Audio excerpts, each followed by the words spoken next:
Ladies and gentlemen, language enthusiasts and curious minds, today I invite you to take a linguistic journey back in time, to trace the story of a word we use so casually, yet one whose meaning has shifted dramatically over the centuries: the word girl.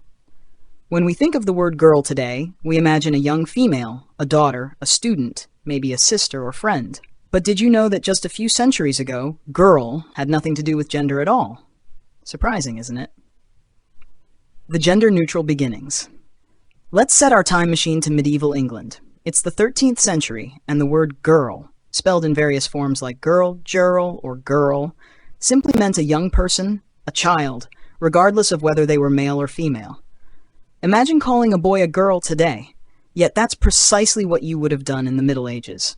Every child was a girl. Why was girl gender-neutral? In those days, daily life didn't always require the sharp distinctions between boys and girls that we might assume today. Most children, irrespective of sex, shared similar roles: learning to help around the home, fetching water, tending livestock, or running errands.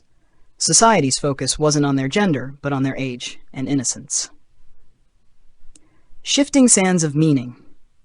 But as we fast forward to the 14th and 15th centuries, something interesting begins to happen. We start to see the word girl take on new shades of meaning. By this time, people began to use a new word, knave girl, to specifically refer to boys. The term gay girl or gale was used for young girls. It was an early attempt to differentiate between the sexes, but only the girl part stuck for females. The word knave soon drifted away into disrepute, becoming associated with deceitful or dishonest men. By the 16th century, girl had become firmly established as a word used exclusively for young females. What caused this shift? The change reflects an evolving society where gender roles became more distinct and defined. As England moved into the Renaissance, ideas about identity and gender grew more pronounced, and the language began to evolve to reflect those societal values. Girls were becoming more clearly marked out from boys, their roles in society gradually shifting towards domesticity and family life. A word with power and personality.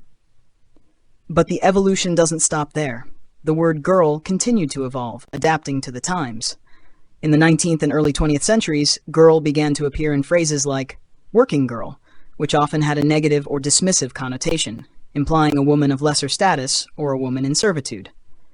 Yet, during the 1960s and 70s, with the rise of the feminist movement, girl began to take on new layers of meaning.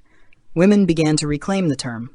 Girls' night out, girl power, and girlfriend emerged as phrases that celebrated camaraderie, empowerment, and independence.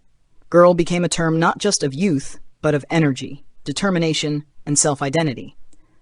Language is alive, constantly transforming, and girl is a perfect example of how a single word can carry an entire world's worth of meaning.